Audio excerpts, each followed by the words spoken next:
आज आपल्या सांडपाडा शाखा क्रमांक 2 मध्ये सर्व आपल्या विभागातील नागरिकांसाठी वाचनालय चालू केलेलं आहे। त्याच्यामध्ये व्रतपत्र 5 प्रकारची व्रतपत्र इथे लोकांना नागरिकांना वाचण्यासाठी उपलब्ध असणार आहे।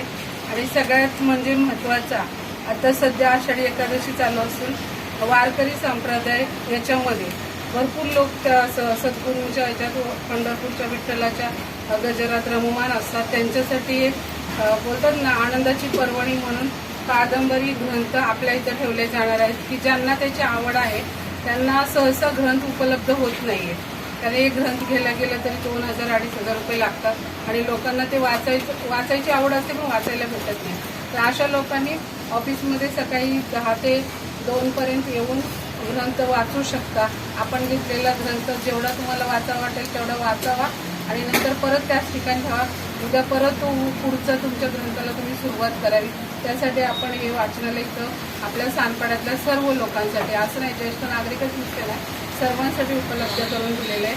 आणि आज उपस्थित आमचे सर्व ज्येष्ठ नागरिक यांनी इथं उपस्थिती दर्शवली आणि त्यांच्या हस्ते आमचे सोसायटीचे सेक्रेटरी दळवी साहेब, डोके साहेब, डंबारके साहेब, तळेकर साहेब,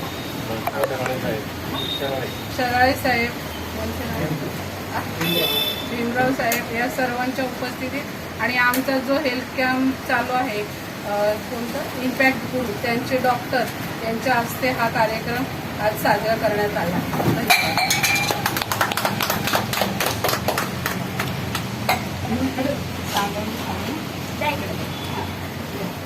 ते कोण दिले आतमध्ये साखर मी काढली